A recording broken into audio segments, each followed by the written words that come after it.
Thank you. Welcome, everybody. Thank you so much for joining us on at the end of a heat wave, actually, in southeast Queensland, at least when the heat is broken and it's turned to rain, which seems to be sort of a theme for when we have these get-togethers. We always get a wet day when we have a get-together for these heat events, but let's not read too much into that. Many thanks to you all for taking time out of your day to join us here for today's online seminar on heat action in Queensland, which is brought to you by the Queensland Heat Health Community of Practice, which I'll speak briefly on in a minute.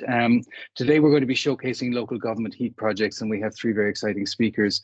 One of the things that I would say we're learning quickly from the community of practice is that local government is a key.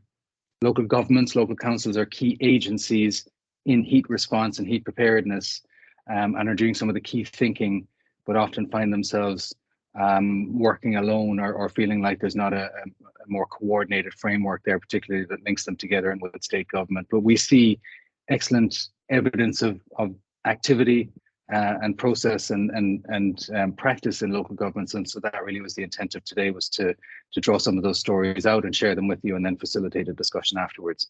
So thank you so much for joining us. Before we go further, I might just do a very quick acknowledgement of country, if I may. Griffith University, the university with which the community of practice is most primarily associated, acknowledges the traditional custodians of all the lands in which we're meeting today, because we're online and there are many, and we pay respect to the elders past, present and future, and we also extend that respect to all Aboriginal and Torres Strait Islander people. Just a quick word, both on the community of practice and also on its project leads. The community of practice has been running since the middle of last year. We're coming towards the end of our pilot year, our first year. It's been a very great success. This is our third event. We had our launch event in December, and prior to that we had another online event. We will be having a fourth in-person event, a much larger scale one, hopefully in May, as our fourth event. The community of practice is designed to draw together key stakeholders, decision makers, practitioners, thinkers, knowledge brokers, you name it, anyone that's interested in heat as a problem and doing something about it, and understanding the knowledge bank and the practice bank and the information and the policy and so forth around that. So it's just it's primarily a mechanism for exchanging ideas and information and best practice, and it was something that we felt was very urgent for Queensland, and that was why we first of all went to the Climate Action Beacon within Griffith University, approached them for some pilot funding to get this started. Myself and Shannon did, and that was really our incentive to take it forward, because we feel that among all of the extreme events that we're dealing with in Queensland, heat is probably the one that we're addressing the least and really need to get to grips with conceptually and practically. So that was why we started things. So the project is led by myself, Dr. Tony Matthews. I'm with the School of Engineering and Built Environment at Griffith University, and also with the Cities Research Institute. I'm an urban and environmental planner with a long history in green infrastructure, climate change adaptation, and the policy processes around that, as well as the design processes, community consultation, cooling suburbs, cooling schools, cooling aged care facilities. Increasingly over the last few years, been working in the health space, or that nexus between urban and environmental planning and population health, which is how I came to work with Shannon, who is our other project lead, Associate Professor Shannon Rutherford, who is a public health expert in our School of Public Health and Medicine. And Shannon has a great deal of expertise in public health, and particularly heat and impacts of heat on different communities and cohorts. So we've had a very good working relationship for about a year now. It's working really, really well with a couple of projects together. And we've been able to bring together that built environment and health through design question very nicely. And this is one of the ways that we're sharing that knowledge. So those are the project leads, but it would be very remiss of me to not acknowledge our wonderful project manager, really, research assistant and general overall savior, Ella Jackman, who you'll all be familiar with, because she went to great efforts both with the speakers and with the audience here today to make sure that the event was well advertised, well communicated, and will be well run. And honestly, the amount of work she does in the background is just phenomenal. So we really wouldn't be able to do any of this without Ella. So Shannon and I might be the project leads, but we would have no foundation without Ella. So if I don't embarrass you by saying that, Ella. Anyway, I'll move quickly along because I am conscious of time here. Just some very quick housekeeping. We'll first hear from Brodie Smith, who's going to be speaking to us. Sorry, the schedule, my apologies. We'll be hearing from three speakers, first Brodie Smith, and then David Francis, and then Dr. Wendy Miller. I'll introduce all shortly. That will then conclude with a facilitated discussion. We'll have about 30 minutes for that. Our final thoughts, wrap up, short discussion about where to next will be at the end, and we will be finished by 2 p.m. And also the meeting and the conversation and the presentations are all being recorded, so that will be available as a digital resource later. If we might jump on one more, some quick housekeeping. For those participating, both as presenters or as audience, if you wouldn't mind, please keeping your microphones and cameras off until you are presenting or raising a question in discussion time. You can certainly use the chat function at any point to ask questions during the speakers' presentations. We'll be monitoring that, and we can take some of those questions into the facilitated discussion. If you have a complex question at some point to ask in the discussion and it doesn't fit in the chat, you're welcome to raise your hand and you can come on camera and Mike can do that. And I've already mentioned that the event will be recorded and then shared with the community of practice later. If we could move on one more slide, and I will briefly introduce our speakers. Now we have three, as I said, all speaking about local government and local council projects and endeavours and initiatives. Brodie Smith will be speaking to us first, who's the Sustainability Officer at Ipswich City Council, followed by David Francis, who's with Moreton Bay Regional Council, and then finally Wendy Miller, who's with QUT. If I may briefly just introduce each speaker, I'll do it now, and then I'll be happy to hand over to Brodie to be our first participant and presenter. So if we could just jump on one more slide, please, Ella. Just before we go to Brodie, I'll introduce him and the other. In fact, actually, why don't I'll introduce all the speakers now, and then you won't have to hear from me again until the discussion. So first up will be Brodie Smith. Now, Brodie is a Sustainability Officer at Ipswich City Council, where he delivers projects and initiatives that translate to on-the-ground outcomes, as well as providing strategic sustainability directions across the organisation. Some of his recent work includes the adoption of the Council's sustainability strategy, electric vehicle chargers and infrastructure, the development of a strategic rollout program for rooftop solar installations, and a variety of other energy efficiency projects, including street lighting. So Brodie will be presenting today on urban design analysis for ameliorating urban heat island effect in Ipswich. Brodie will be followed by David Francis, who's an ecologist with over 30 years experience in ecology and strategic environmental planning. David has undertaken ecological surveys spanning from the wet tropics to Victoria and abroad as far as Papua New Guinea. He has particular expertise in barrier mitigation measures for linear infrastructure, including roads and rail.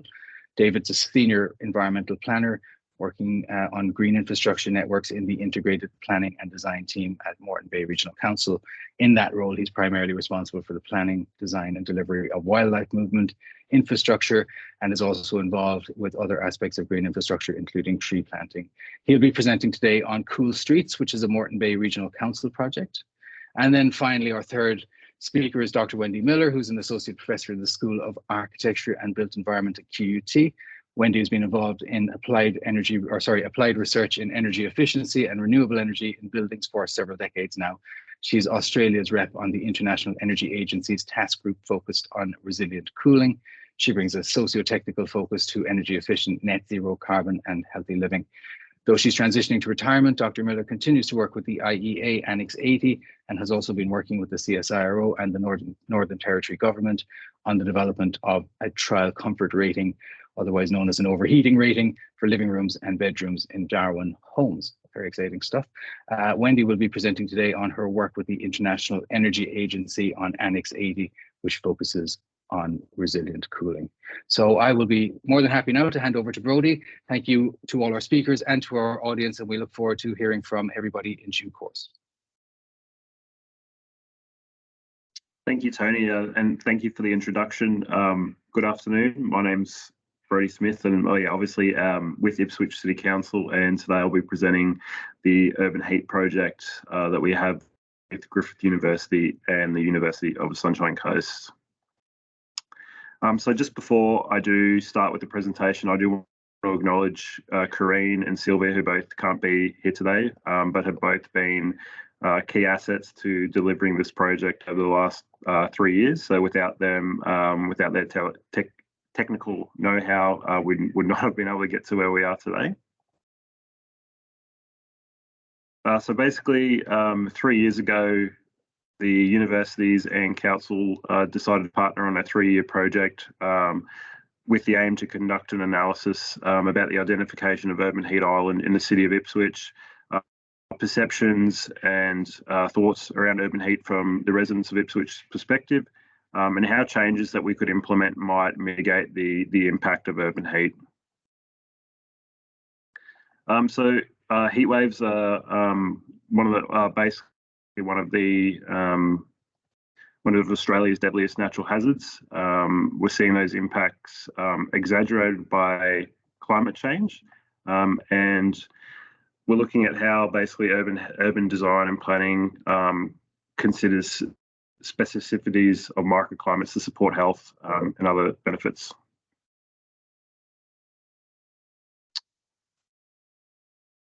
Just got a comment in the chat saying someone can't see the slides.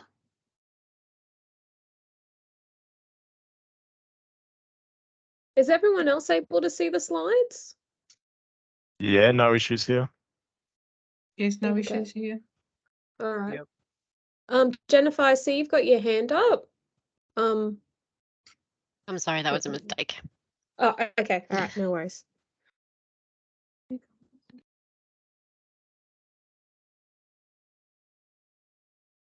Okay.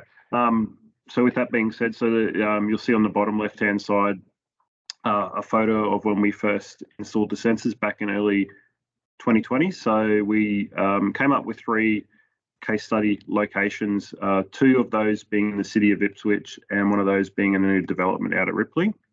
Those were selected for a number of reasons, but to get a difference between the microclimates and Ripley being a newer development out in the greater Springfield area.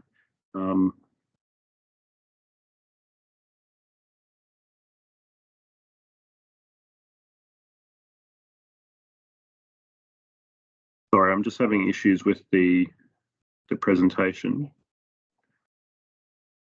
So yeah, basically, so we installed these sensors which would track temperature and humidity data, and that was going to provide evidence-based analysis for the microclimate work that we were doing.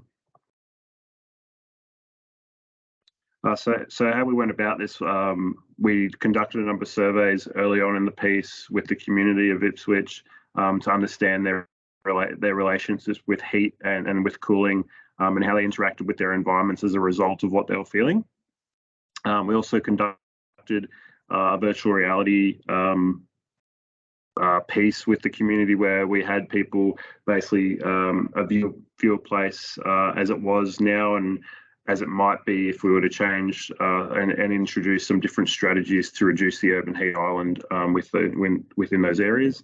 And then we also looked at the end workshopping that with the community and identifying and agreeing on some recommendations that could be made to council that we could implement here that could have an impact on that.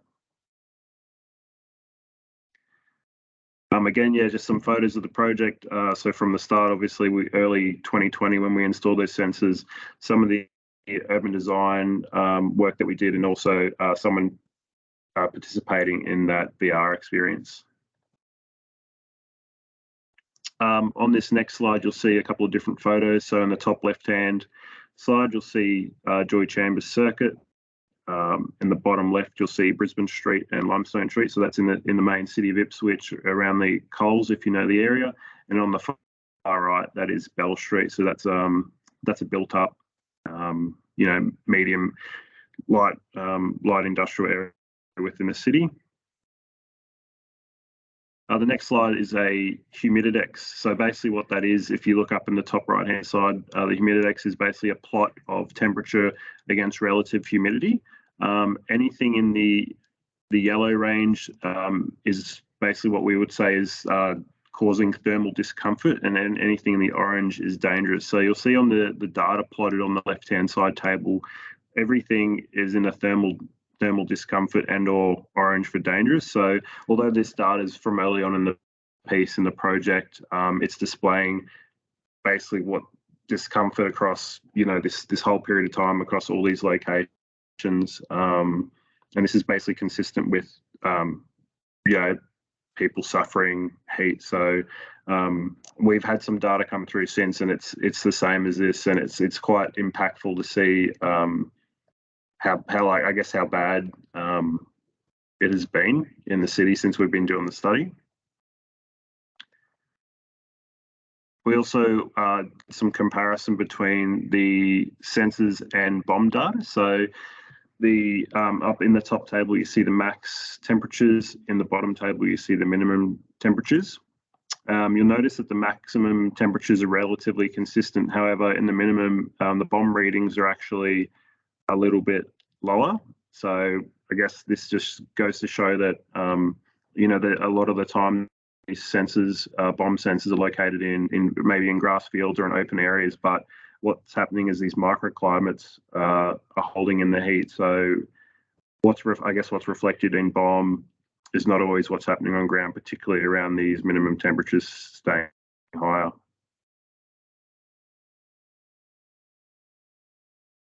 The next slide is showing strategies to improve microclimates. So just from memory, I just don't have it with me, but basically the colours are representing different strategies that can be implemented.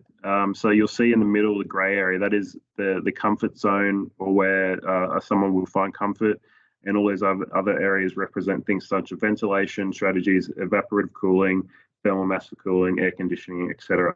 So I think from memory, the purple is it could be to do with air conditioning. I just can't remember. I just haven't gone over this this part of the slide. But basically, there's no daily max temperatures remaining in that comfort zone, and obviously this is indicating they're not allowing for human thermal comfort at any of those times.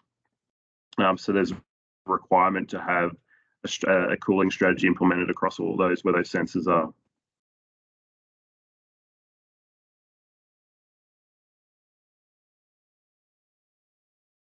So basically, the takeaways from this so far are that there's several areas within the city that are prone to urban heat island, particularly during heat waves. There's been no cool island identified throughout this process to date, and there's been great discomfort recorded across all locations, even without extreme heat or heat wave events occurring at those times.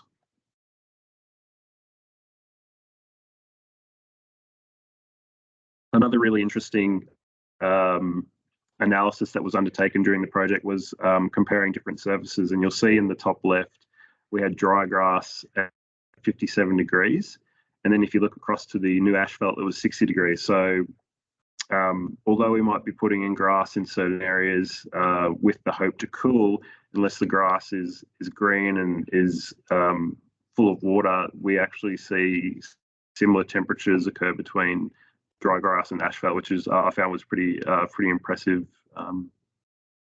Well, pretty crazy. It's not not an ideal situation. So it's something to consider when deciding on what type of grass types to use and so on.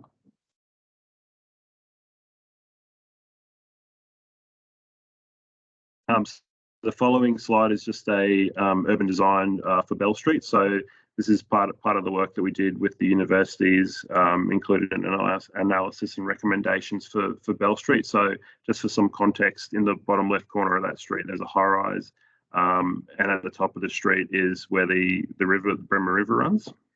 And some of the recommendations for that street were around more reflective materials, Turinkas albedo, green spaces and services for trees, more planning, and more awnings to improve the side space during hot days for people to walk.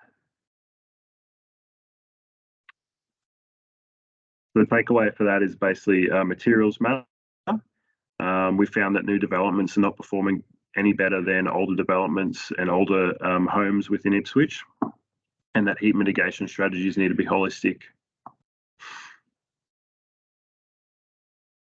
The next slide's on another interesting one. So we basically conducted a simulation of microclimate. So we used a couple of different improvement strategies, and I'll just detail some of those before I talk to them. But improvement one, which is the second graph you can see there, looked at changing pavements to light pavements.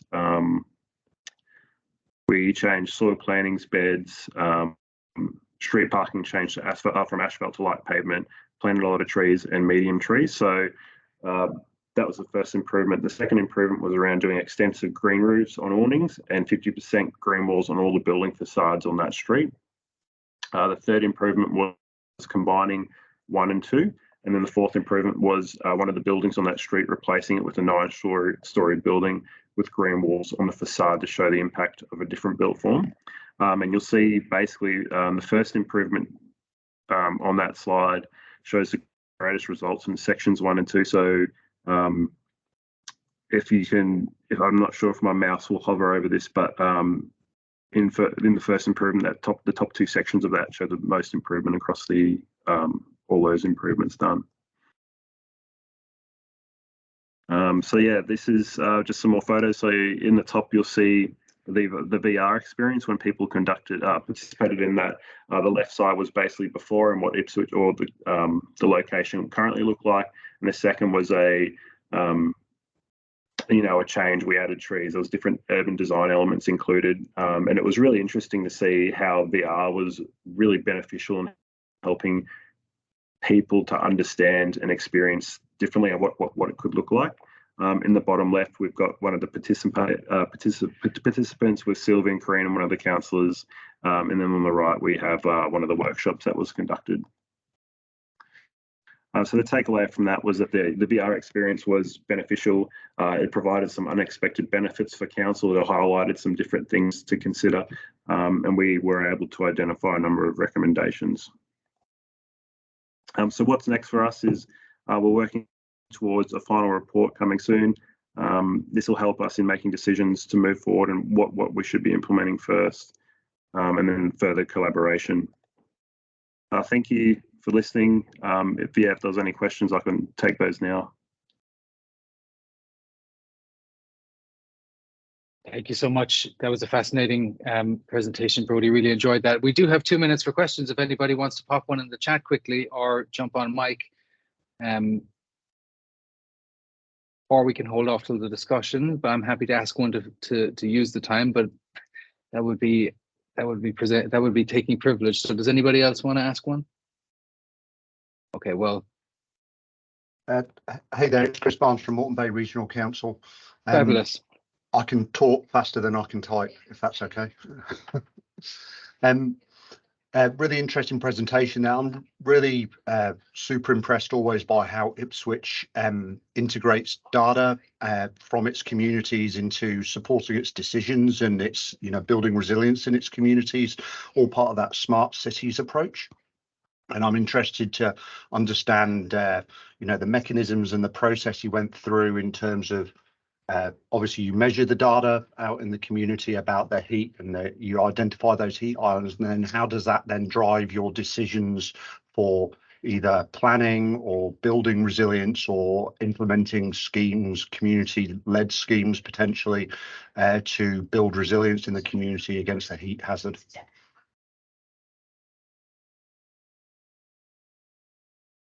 Yeah, so just to answer that question, I guess, from the outset, we were super engaged with the community. We have a engagement platform we use. We chuck the project up there, and throughout every single stage of delivering the project, we're constantly going back to the community and saying, well, this is where we're at. This is how your input has fed to this next step. And like you said, there was a lot of data driven. We had to have that data there to make decisions. And hopefully with some of those recommendations from the final workshop with the community, we can use those to prioritise some of that implementation. And do you envisage that driving like a warning strategy to the community for immediate response and additional to a longer term planning approach? Not probably the technical person to answer that around the warnings. No worries. Thanks very much. Appreciate it. Thank you, Chris, for your questions, and Brodie for your answers. A couple of questions are in the chat, which we won't get to right now, but they're good ones, including about whether some of the software is user-friendly for councils or just university partners. That's something we come across a lot as well. Anything we develop with councils, it has to be user-friendly and who gets IP and so on. Interesting. Ella answered the one about slide access, and there was a specific question from Sarah about slide 24, which we might get back to in the discussion as well. So we'll note those for later if possible. Again, thank you so much for that, Brodie. That was fascinating. David Francis from Moreton Bay Regional Council is joining us next. And whenever you're ready, David, we'd love to hear about your Cool Streets project. Thank you so much. Good afternoon, everyone. Okay, I'll step on through my slides now. Cool Streets Moreton Bay Regional Council, that's my presentation today. First of all, acknowledgement of country for where I'm sitting. We acknowledge the Kabi, Jinnabara and Turrbal people as the traditional custodians of the lands and waterways of the Moreton Bay region and pay respects to their elders past, present and emerging.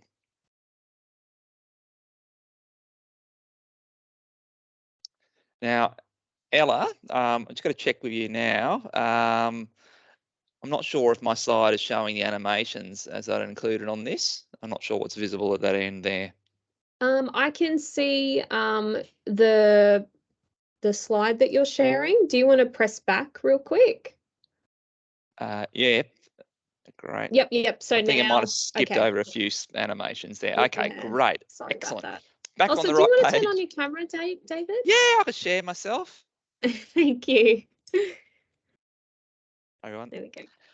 Okay, now I understand not everyone attending today is based in the southeast corner. So for those of you who don't know where Moreton Bay Regional Council is, it is in the southeast corner of Queensland, just the north of Brisbane. Now I work in the green infrastructure team. We work under the green infrastructure strategy. Now, through that strategy, there are a number of work streams that we deliver. We're a very small team, only 2.5 people, really, when you look at our part-time staff. I'm not going to go through all these, but I'll just highlight a couple of them because they're interesting. This is the area where I primarily work in, fauna infrastructure, network planning and delivery of wildlife movement infrastructure. We have some interesting techie projects on the go at the moment. We're teaching our CCTV cameras to recognise koalas. We've got a lot of CCTV cameras out in the network and they can help keep an eye on our koala population.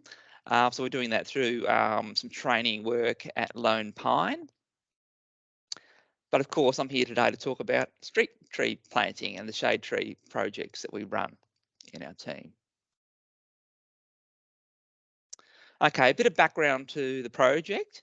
In 2011, we prepared a fairly basic urban heat island map using emissivity as the main basis for determining heat across the local government area. It's pretty basic. Wherever there's a lot of trees, it's going to show up blue on the map. Where there are a few trees in the built-up areas, they're going to show up at the redder end of things. So I'm based in around the Strathpine here, Brendale in the southeast of the local government area is typified by the industrial areas, and it obviously shows up as a big red blob on there. I'm going to return to that a little bit later on. Looking a bit closely at the map, this is what it looks like. Again, the sort of spectrum of colours there, red being hotter. We use this to identify areas that may be in need of additional tree planting. We use that in combination with our canopy models to identify where there are gaps in the existing tree cover in urban areas. And then we couple that with additional info, and I'll step through that now. This is our 10-year shade tree planting project. The thing that we couple the heat and the absence of shade with is identifying where there are vulnerable elements in our community. So this is a concept plan here to help us identify where to put street trees.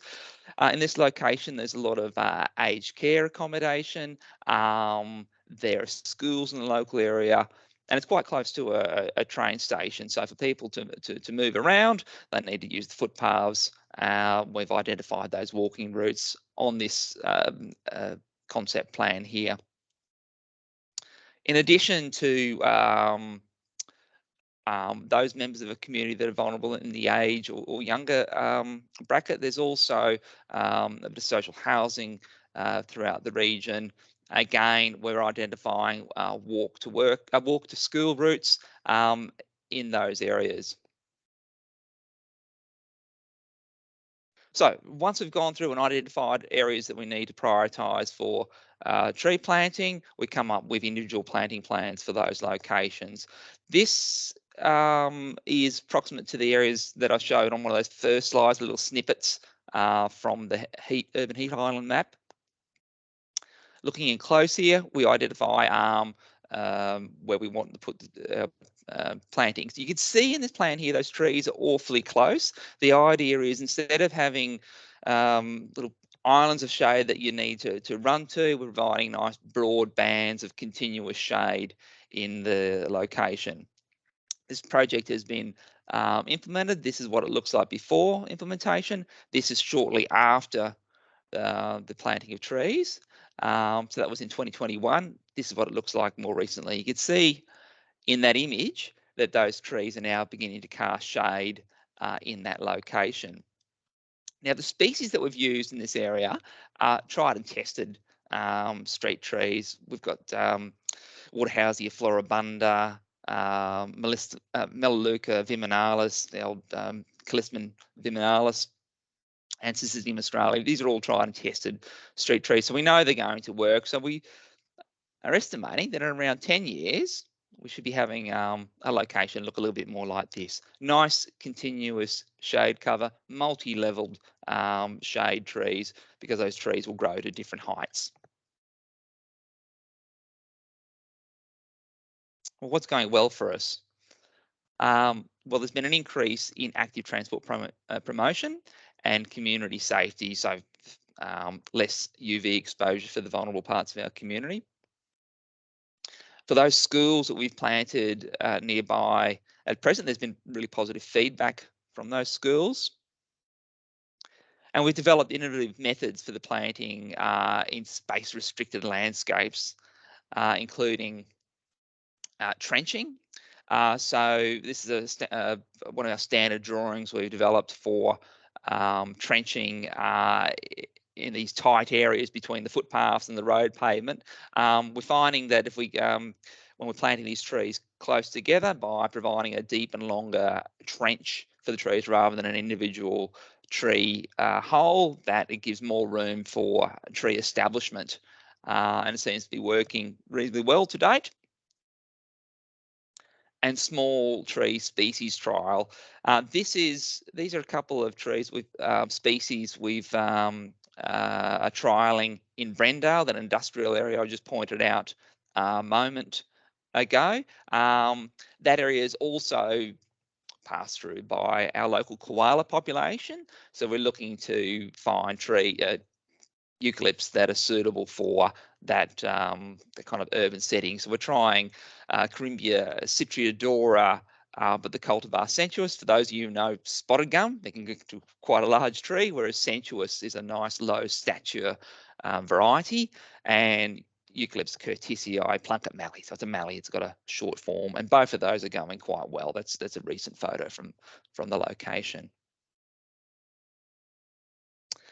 Barriers. Now, the point here merely isn't about a barrier, but I'll give you a bit of backstory. So community engagement has been undertaken for all street tree planting projects, and we've actually received quite some positive support with greater than 70% of residents along each project alignment being positive about the plantings. This is the postcard that we'll send out to residents when we're doing just street tree planting. Now, what this shows is not the original wording we had on some of the communication we'd sent out. Initially, we posed the question along the lines of, please get in touch with us if you do want a street tree. Unfortunately, we didn't get too many responses to that, assuming for a variety of reasons, ambivalence perhaps. But when we put the question as, tell us if you don't want a street tree, we got, I guess, more targeted response from the community. And of course, retrofitting street trees into an existing built-up area can be challenging with above and below ground services to contend with. There's just a photo I've taken of a fig tree at a roundabout up here where it only offers 50% of the potential shade it could offer up. Now, the future of our project, we'll be running it out until 2036. We've done over 35 kilometres shade tree planting thus far and over 100 kilometres planned. So we need to continue to prioritise areas for shade audits, the process I outlined before, design these projects, engage with the community and deliver. We want to develop some shade targets. I think I might have saw a question pop up before about that. We'll return to that. And something that I'm very excited about, we've started discussions with the University of Queensland to trial some dried vine forest species as street trees. For those of you who don't know what a dry rainforest is, because it sounds like a bit of an oxymoron, it's a community that's quite common in southeast Queensland. Once upon a time, it's typified by species like hoop pine that you can see in this image here. A number of street trees that we typically use are already dry vine forest species. Things like tuckaroo and tulip wood are commonly used, but there are a whole range of other species that are yet to be tapped into.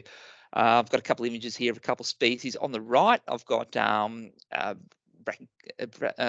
and bidwilli. Beautiful picture, beautiful flowers. Terrible tree to stand under. You'll get burnt to a crisp standing underneath this tree. I guess I included this picture just to demonstrate that there are some lovely trees, and I'm not just talking about ratty looking things. And in the middle there, we've also got Endiander, discolor, a dry rainforest tree. You can see they have a beautiful form, and there's a whole wealth of species we're yet to tap into that we could potentially use to as for shade tree plantings that are very tough species. So a project that I'm quite excited about.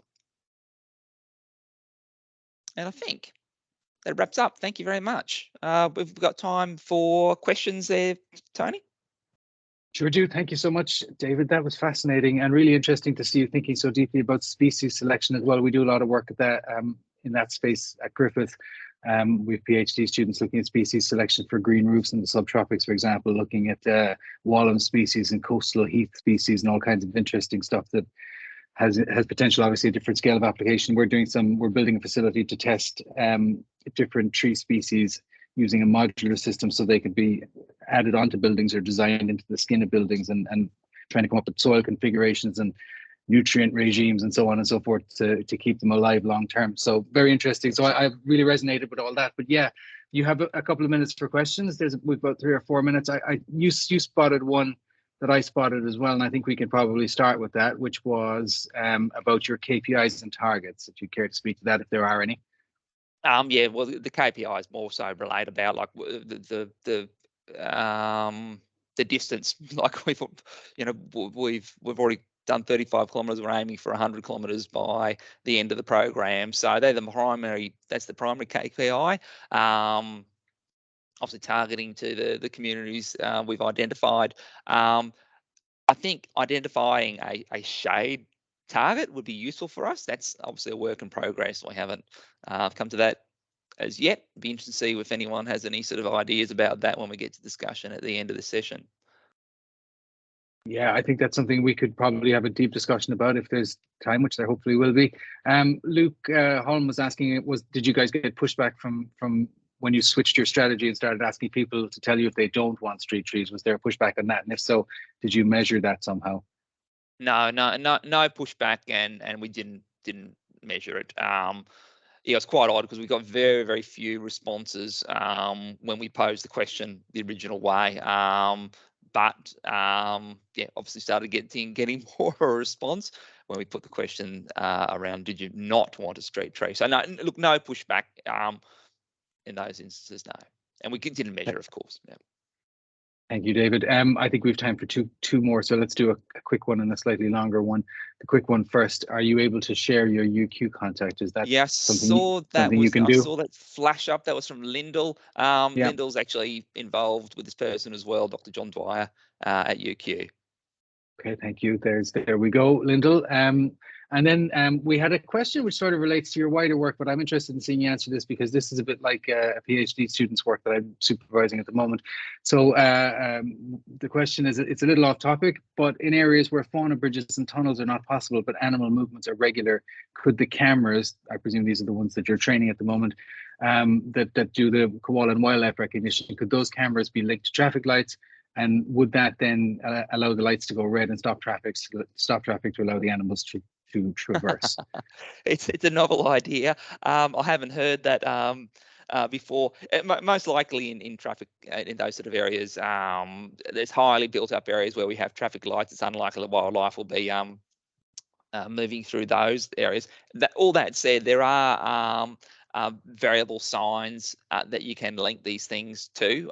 So you are entering a wildlife area, and it will flash up a message saying, look, there's active wildlife activity in this area. This is technology that's being used abroad, certainly being developed in the US and in Europe. So it's something we could look into at a later date. But at the moment, we've just got to teach those cameras to identify the beasties in the first instance. Yeah, which sounds like a challenge all on its own. Thank you so much, David, for your presentation and for taking the time to answer a few questions or leaving the time. What we might do is return to any other questions that could be posed to David, or indeed all the speakers in the Q&A, which we're going to have plenty of time for as scheduled, because everybody's on schedule. So thank you to both Brodie and David for sticking to the 15 minutes. Wendy, if and when you're ready, we'd be delighted to hear from you. And I'll hand right over with no further ado. Thank you so much. Great. Thanks very much, David. So it's been really interesting listening to the first two presentations, which have been looking predominantly at the outside temperatures that represent a heat hazard in communities. And what I'm going to be talking about today is really indoor temperatures. So one of the first things, and I'm not giving recognition per se to the lands of the Aboriginal people on which I stand. This work actually comes internationally from over 23 different countries. So give acknowledgement to all traditional owners across the world. It's important to understand that climate, and I'm sure we all agree that climate change means that we're going to have increased frequency, duration, magnitude, amplitude of heat waves. But also, it's not just heat waves, it's also longer periods of hot weather that won't be officially classified as a heat wave. And that's something that this graph from the IPCC shows, that as the average or the mean global temperature changes, gets hotter, we're going to have more change in the hot weather area, so that's the pink area under the graph, than what we are going to see in the cold weather consideration. And what that means for local government policy is that, are we needing to focus on a heat wave strategy, which is what most jurisdictions around the world are, or do we need a heat health strategy for times that are not necessarily heat waves? And secondly, are we focusing on coping, which is what most heat wave strategies do now? They say, to residents, go to the shopping centre, find somewhere cool, stop exercising or whatever. Or do we focus on adapting so that we can continue lives during those periods of hot weather? So that's the first thing. One of the first areas of work that we did internationally was then characterise or what a heat hazard is. So not just not a heat wave definition, but heat hazards have 7 characteristics that are similar to other hazards such as storms, cyclones, floods, etc.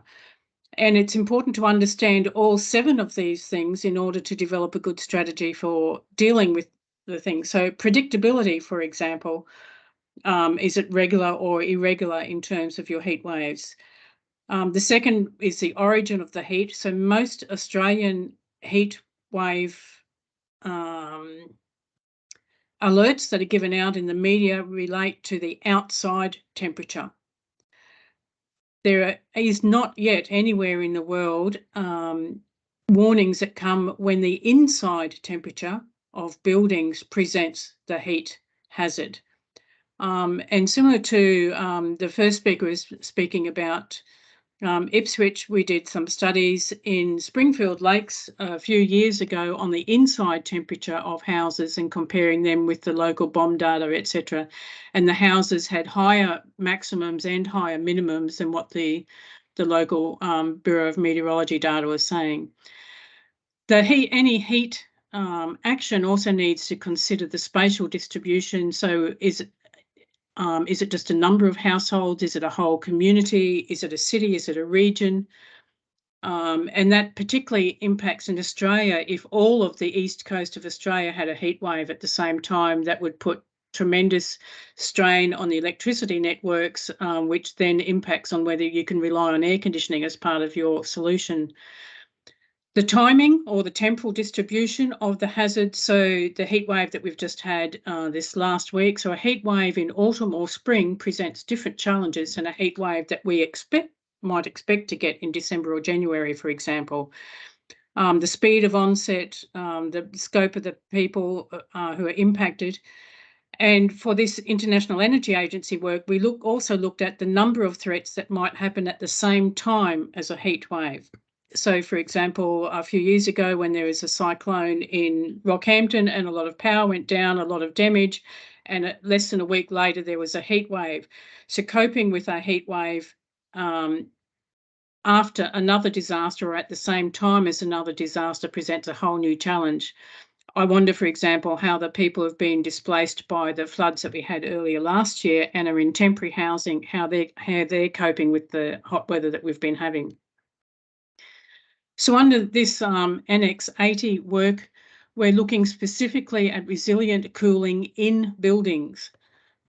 And there are 4 strategies for enhancing the resilience of people to be able to live in buildings during a heat event.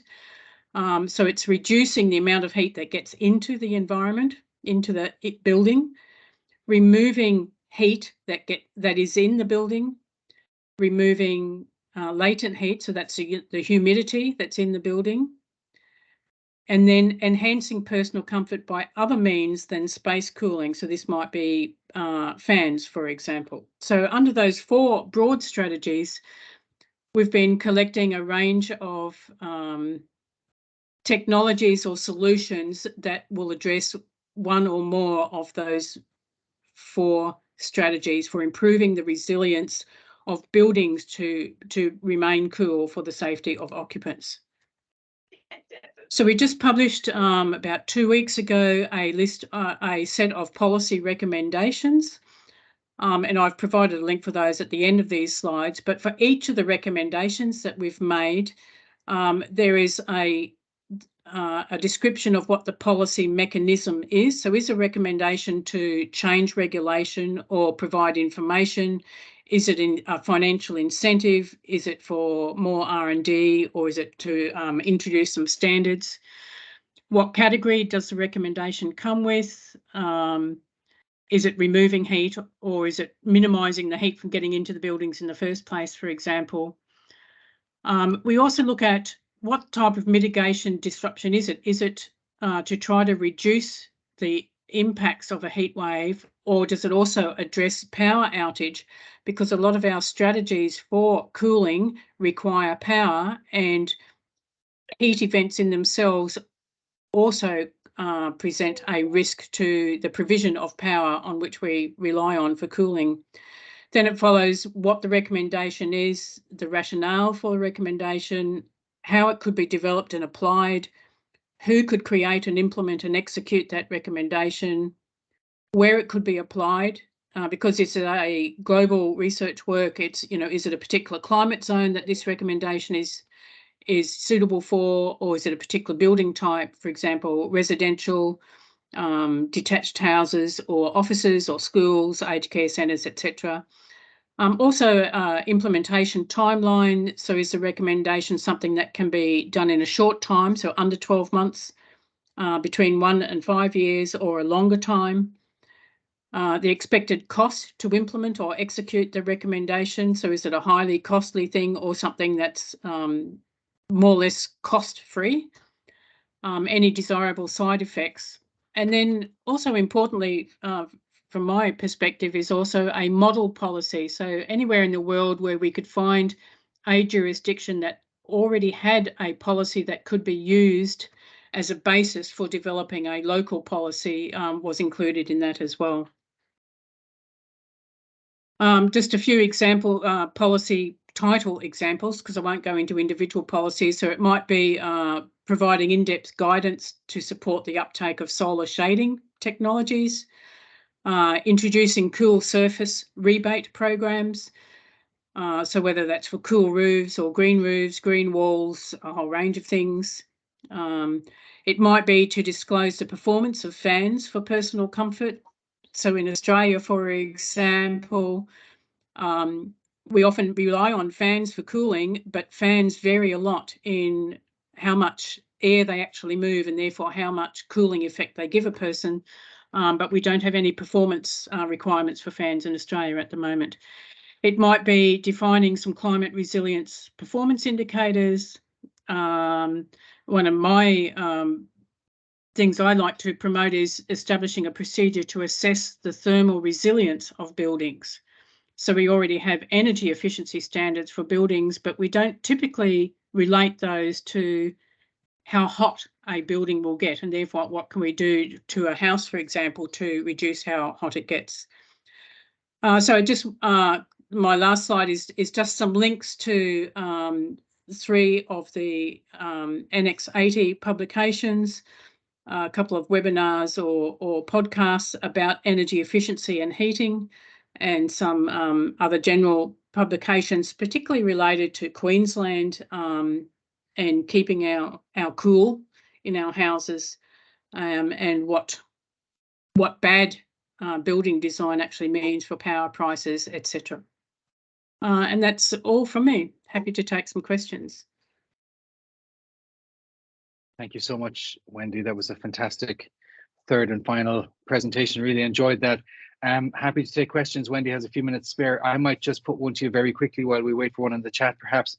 The National Construction Guidelines were updated last year for residential properties and didn't really make much mention, if any at all, around heat or thermal performance, or particularly mitigating heat in houses in any way that I could see. Did you have a look at those, and do you have any thoughts on them?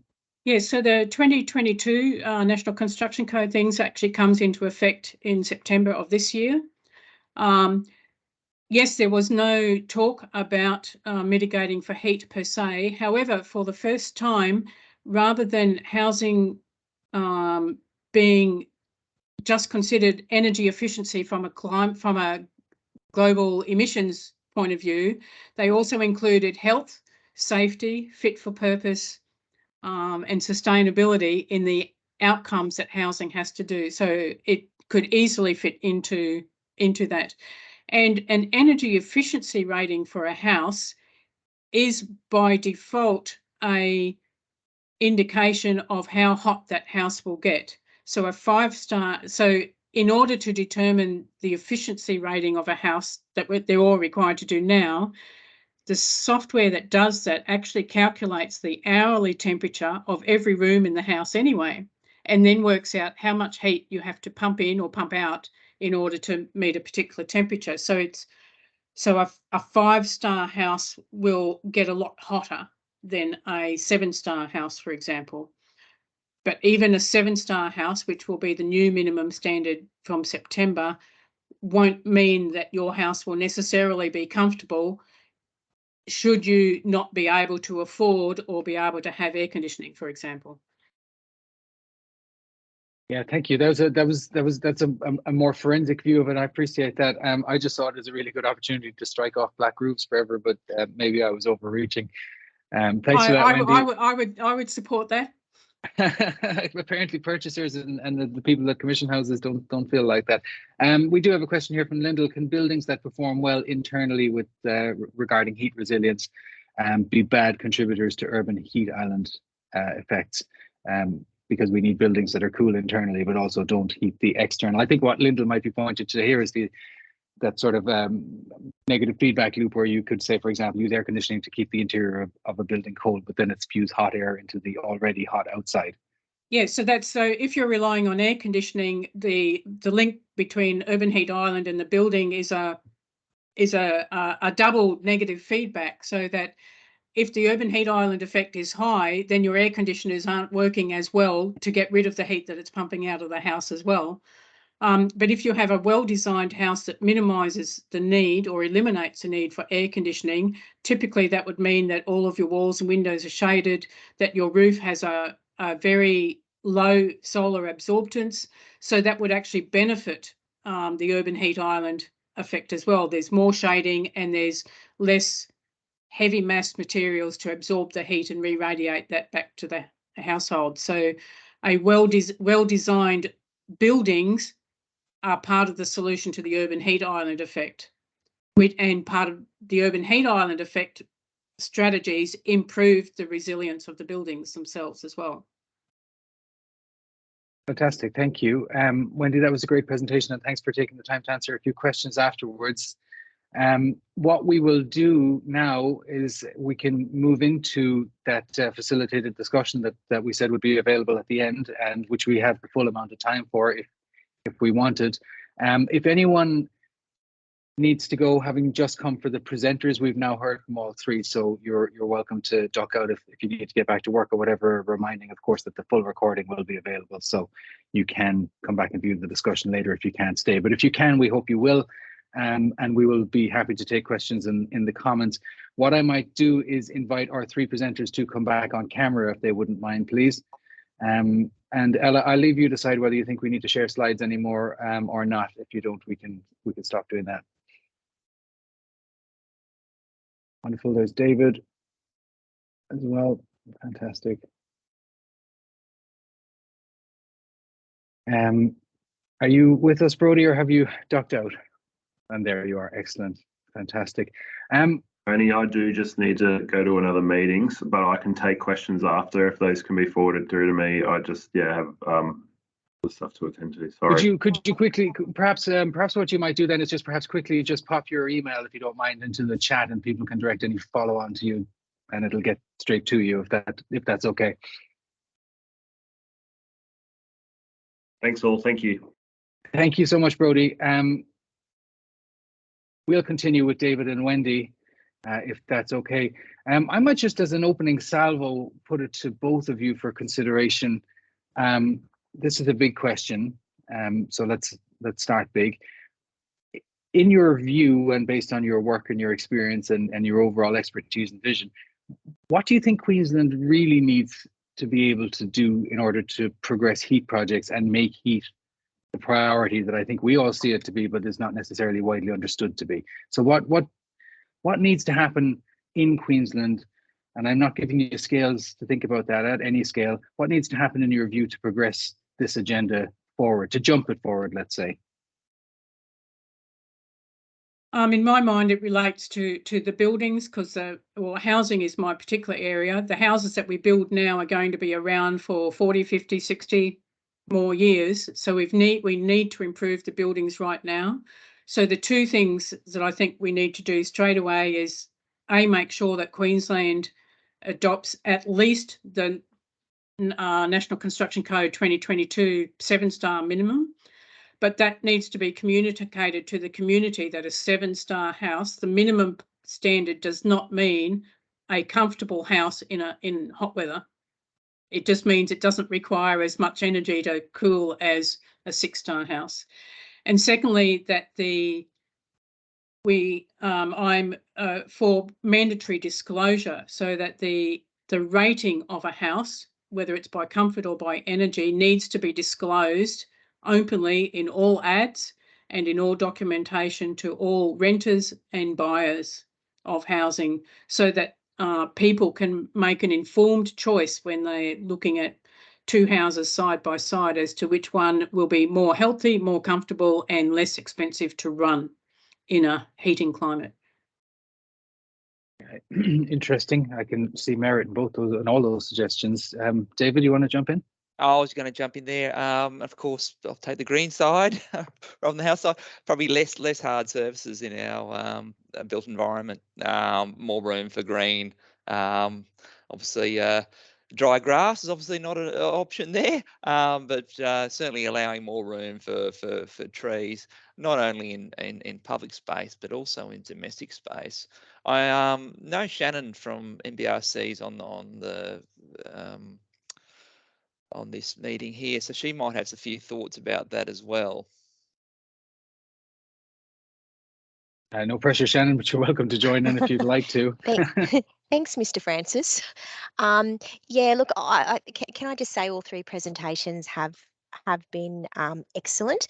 What I would love to see, in addition to what Wendy has said, I would love to see heat hazard identified as a state interest in the state planning policy, with guidance on how to consider and integrate urban heat considerations across all levels of planning. So not just for development assessment, but how do we meaningfully integrate urban heat as part of settlement planning? So, you know, as part of, you know, at the regional scale, neighbourhood scale, street scale. So I think while there's amazing work being done by a number of councils, there's definitely momentum growing in this space. I think it should be a state interest, and therefore it just supports councils, I think, to meaningfully be integrating this really important issue into their planning schemes. I agree with that, Shannon, and one of the issues is that often heat, although it's a natural hazard, is not treated the same as storms, cyclones, floods, etc., because the immediate impact of heat is not media worthy. You don't see things floating away, you don't see houses full of mud, etc. So it's a bit of a silent killer or a silent health impact, and therefore is not given the same weight in terms of emergency services and hazard risk mitigation strategies. Yep, bang on.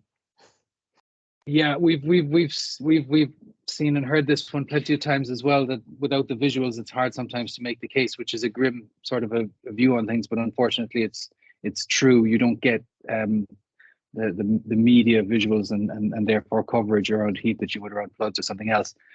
We have questions coming in thick and fast. I just want to flag a few things in the comments. John Mav mentioning the same thing effectively that Shannon said, which is that we something that Shannon Rutherford and I hear regularly too, is the need to amend the natural hazard state planning policy to include heat, to put it on an equal footing with floods and landslides. Deanna from Energetic Communities noting that Queensland did indeed agree to adopt the 7-star rating. And Sarah Hicks also needs solutions for how this can be integrated and actioned locally, as there are issues with current integration of climate hazards already. I think by this she means heat. And then a few people had hands up. Who had hands up? Jennifer Kerr, Travis Sides, and Claudia Baldwin. But Jennifer, I think you got your hand up first. So if you'd like to come on and ask a question, you're certainly welcome to. Great, thank you very much. My name's Jennifer Kerr. I work at Queensland Fire and Emergency Services in the Australian Warning System project team. Big mouthful. But with the conversation about heat warnings and the heat not being treated the same as cyclones and floods, with the Australian warning system, which is being implemented gradually in Queensland over the next couple of years, heat is one of the hazards being planned as a AWS hazard. What role do you think warnings could play, really specific, so separate to a Bureau Meteorology warning? An AWS warning gives communities locally specific information about what they can do specific to their town to be safe, to be cool, so places of cool refuge. I know that's terminology that's been used in some places elsewhere in Australia. What role do you see community warnings about heat and how to be safe helping reduce the fatality rates with heat as a hazard? And also the data with the temperatures inside houses as opposed to outside houses. How could that marry up well together? Would love to hear your opinions and advice on that. So the AW, well, first of all, I want to thank the QFES has done some excellent work on looking at the potential changes for all the regions across Australia regarding the heat wave magnitude, amplitude, etc. And I rely a lot on some of your publications on that. Whether they're bomb heat wave warnings or AWS warnings, they all relate to the outdoor environment. And so there's in some ways a limit to the usefulness of that to a person. But one way of perhaps marrying that at a local government area is something that we trialled with some data in Townsville City Council, was to actually map the energy efficiency of all of the houses at an individual building level so that you could see a map of where are the 3-star, 4-star, 5-star, etc. houses. And then when a heat wave or a heat event is happening, council can look at where is it most likely that housing within their local government area where there's a preponderance of poor energy efficient houses, which would generally be either hotter houses or houses where there might be an inability for the occupants to pay for air conditioning, for example. So as part of their heat management and emergency services planning, you could map out where are the pockets within a local government area where the housing is worst and more likely to be a health impact for those occupants in terms of managing that heat event. But it can also be a planning then for councils and for state government to say, if we're going to adapt to a heating climate, let's tackle the worst houses first to make them better so that we eliminate some of those problems to start with. That's brilliant. Thank you very much for that. David, do you want to jump in on that one, or is it a little outside your domain? Probably just a little bit outside of my domain, that one. Okay, well, thank you, Wendy. I think you gave us a very comprehensive answer. Just as a slight quick add-on to that, we have a colleague here at Griffith, Professor Susan Harris-Rimmer. Some of you probably know Sue well. She runs the climate justice component of the Climate Action Beacon. Sue spent a long time in the US last year over the summer when there was quite a considerable number of heat waves in different parts of the country, different states. And she was observing the impact of that on many different people in society, but particularly people at, let's say, the lower margins of society, the homeless, the delivery cyclists, and so on and so forth. And she was also looking at some of the heat warning systems that different states were using in order to get warnings out to these people who are not maybe traditionally easy to reach or whatever. It didn't seem like there was, now Sue is the expert on this, not me, but from my recollection of her description. And she talked about this also in the first Community of Practice event in December or the launch event, which is available as a recording also. But it seemed like certain states had good practice, but there was no real national practice. And even within states, sometimes it came down to the individual city level. So that disconnect institutionally and across levels of government and then at the federal scale as well seems to be there. But the systems that they were using for individual warnings seem to be more sophisticated in many ways, particularly getting to those people who are most vulnerable. And there's a lot of work as well in the US around heat stress and morbidity and ill health in young athletes, because they have such a culture of college scholarships and things like that. That there's a crazy competition. People will literally train themselves to death in the summer and the heat to try and. So yeah, so there's definitely work out there around measuring this stuff and messaging. Travis, you had your hand up as well. I'll go to you if you're ready for another question. Travis Sides, please. Yeah, thanks, Tony. Travis Sides from FNQ Regional Organisation of Councils, FNQ ROC. I'd just like to add to what you just said, Tony, that overcrowding in substandard housing is a significant magnifier, and one that is particularly prevalent in our Indigenous communities up here in the north as well. So it's an additional magnifier that we're exceptionally concerned about. So there is a significant climate justice and social justice issue that underpins this. We can't look at housing alone. I think this is another question for you, Wendy. Only because the green space is, I suppose, comprehensively covered in so many areas, and I think we've got lots of gaps. I think we just need to get on with the green space stuff, but there's lots of gaps in this housing conversation. Wendy, it's great to see that the 7-star rating has been adopted in Queensland. However, I'm just interested to know your perspectives on how effective you think those sorts of rating systems are when we apply them in a tropical context, and how far removed that kind of lived reality. I know you mentioned Townsville before. When we couple heat waves, and I know heat waves are relative to the local area, but when we couple heat waves with humidity, thermoregulation, and all of these other strategies that we have as organisms go out the window, and many of those cooling mechanisms that we might use other than air conditioning might not be effective. How effective do you think, I guess, those the building design standards and guidelines for us are looking to the future in a humid heat wave context, potentially in an overcrowded house as well? Yeah, so interesting you should say that. First of all, the 7-star rating is an outcomes rating, so it refers to how much energy should be pumped in or out of a house to meet certain comfort requirements. So it is not a design strategy. It is up to the designers to work out what design strategies suit individual locations. And one of the problems in Australia is that we have a lot of housing designs that were designed for southern temperate climates, and they're put into southeast Queensland or Townsville or Cairns, for example.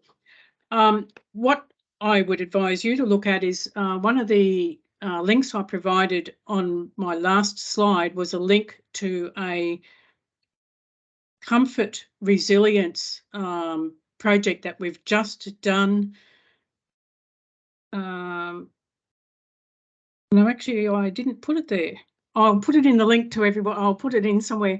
We've just done a project with the with CSIRO and the Northern Territory government in Darwin. We're building on the energy efficiency rating software that's used nationally. We developed a comfort threshold rating for climate 1 homes, so essentially the Darwin area homes, where we were rating a whole range of different houses according to how many hours of the year will they exceed what is considered a comfort threshold for people who are acclimatised to that tropical climate. So it takes account of temperature, humidity, the types of clothing and metabolic rates of people who live in the tropics, the types of housing, different types of housing designs, etc. Anyway, a full report has just been published on the Darwin Living Lab website run by CSIRO, and we're presenting the findings in Darwin next week, and Darwin builders and energy assessors will be able to utilise the trial version of this software to see if it helps in improving the design of tropical housing in the absence of air conditioning. So whether it's you can't afford it, don't want it, the power goes out during hot weather, whatever. So there is work on that. There are ways of designing really good tropical homes for tropical comfort. And we shouldn't believe the likes of some people in the building industry who say that the energy rating tools are not suitable for the tropics. That's not correct. Thank you very much, Wendy. That was very interesting to hear. Actually, I didn't really quite understand some of that previously, so thanks for that. I wasn't the questioner, but thanks from me as well. And Travis, if you had anything you wanted to add to that, or if you're happy to leave it there. Everybody, I'd also encourage you to have a look at the chat. There's some great comments in the chat. I actually had a look there with the intention of reading some, but there's simply too many. So I might ask you to read them for yourselves while we're doing the questions here. We have a few minutes left, so I think we can keep going with vigor here. Claudia, you were next, Claudia Baldwin, if you'd like to jump on. Thank you very much. What great presentations. I guess I'm really interested in communities' attitudes towards these things. So, for example, a lot of older people don't like air conditioning. and they just would prefer to have, you know, fans, and yet they're among the most vulnerable to heat. And so I'm interested in what you mentioned about this project, Wendy, that is looking at designing tropical homes for comfort. I just don't understand how, if the temperature outside is 35 and you've got a lot of open windows, how it's not going to be 35 inside if you don't have air conditioning. That's the first part of my question. The second part is more about vegetation, and I'll direct it to David. So maybe if you could quickly answer that question. So the first thing, so about if it's 35 outside and you don't want it 35 inside, if you have a well-insulated home, you wouldn't have your windows open. You only open windows when it is cooler outside than what it is inside. For the Darwin project, we assumed that there would be ceiling fans in every room, because that is the common practice in Darwin, is that every room has ceiling fans. So the cooling effect of ceiling fans is taken into account in determining how often the building will be over the comfort threshold. We also did the comfort threshold at 2 levels. Internationally, there's a standard if 80% of people are satisfied, that's the general population. But a tighter level of thermal comfort is required for the elderly or people with known comorbidities or health problems. So that's a 90% acceptance. So in this Darwin project, we actually have 2 levels of what the thermal comfort threshold is for every month of Darwin for 2 different sets of populations. Wow, that's terrific. The second part of my question is about using vegetation to mitigate heat, and I think that's really terrific. And I think one thing we can't forget is the multiple benefits of vegetation. So not only does it mitigate heat, but it provides amenity, it improves biodiversity, etc. What I'm curious, again, it's about people's attitudes, is that I've found that there are some negative attitudes to increasing vegetation.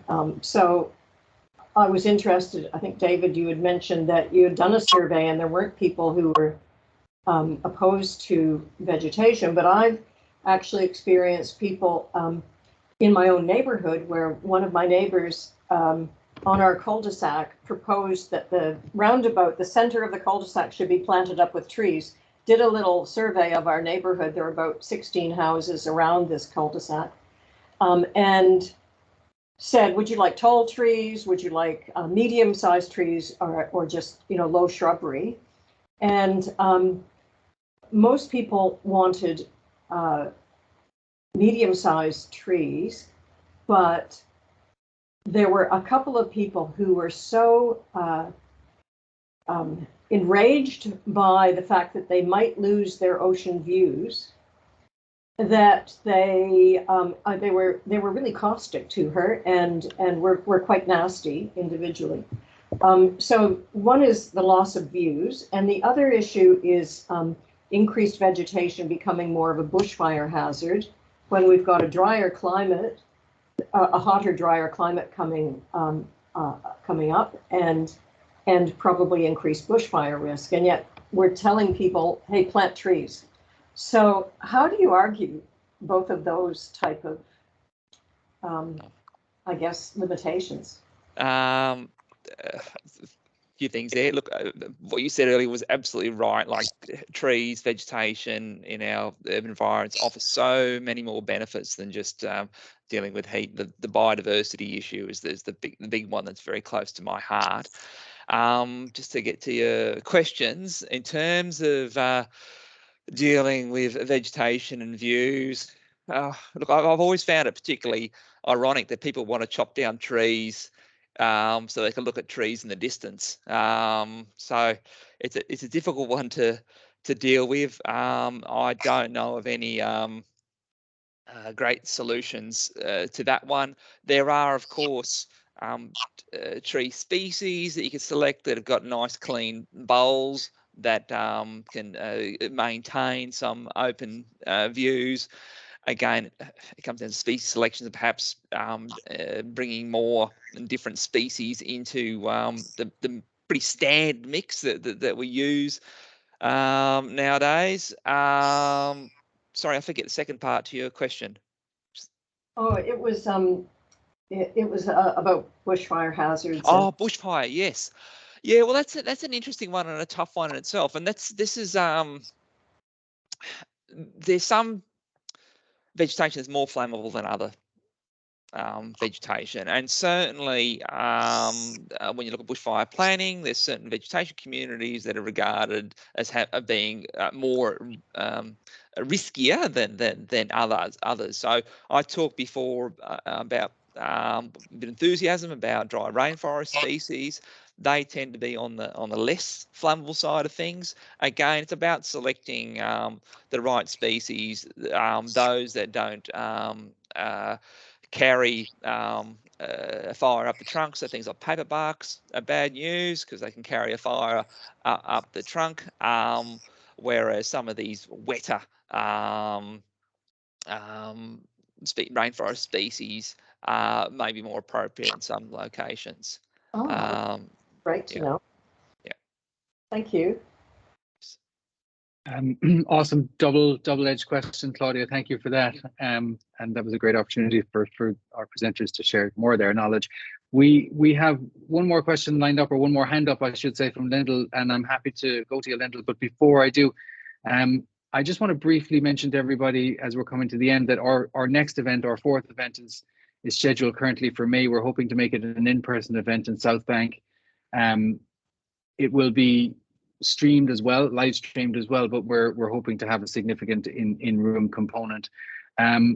Without going too far into it, really, the event is well, it's a further showcase of the work of the community of practice and its members. But more than that, we're hoping to make it something of a clarion call for a higher degree of ministerial and departmental attention, and perhaps mayoral attention on heat.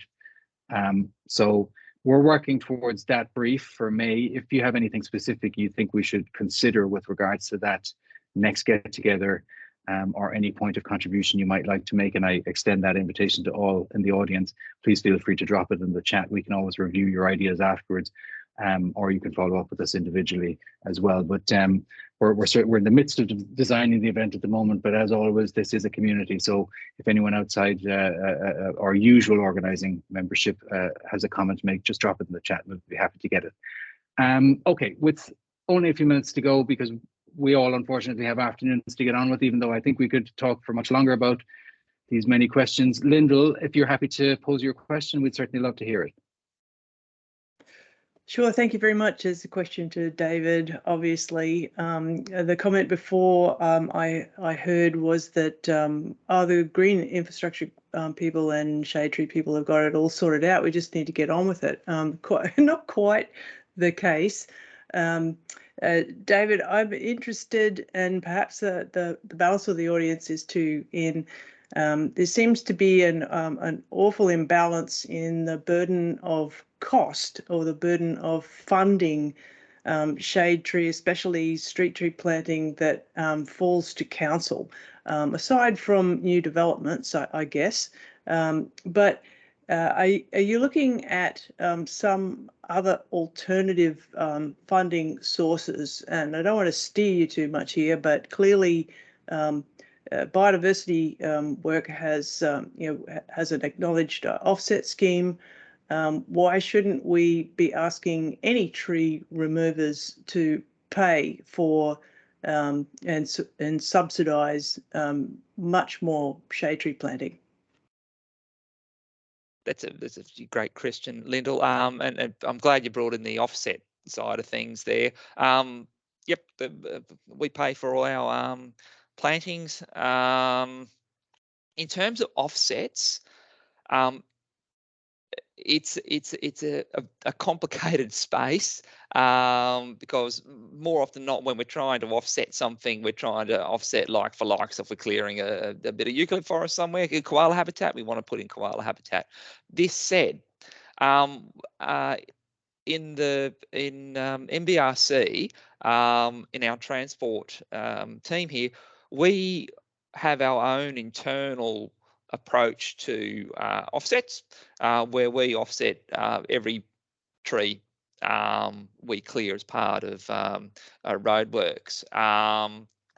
And that's often converted into shade plantings. So at the moment, just before this presentation, when I finish this presentation, I'll go back and work on a little design I'm coming up with at the moment for an offset where some trees being cleared as part of a project. I'm directing those trees to be planted in an area that's going to have both a biodiversity benefit by improving a local corridor and by using the right species to provide a biodiversity benefit, but also locating them against a footpath. So providing shade opportunities for users of that location. So you can have your cake and eat it too. You can have a biodiversity offset and a street tree planting. It gets complicated when we start dealing with broader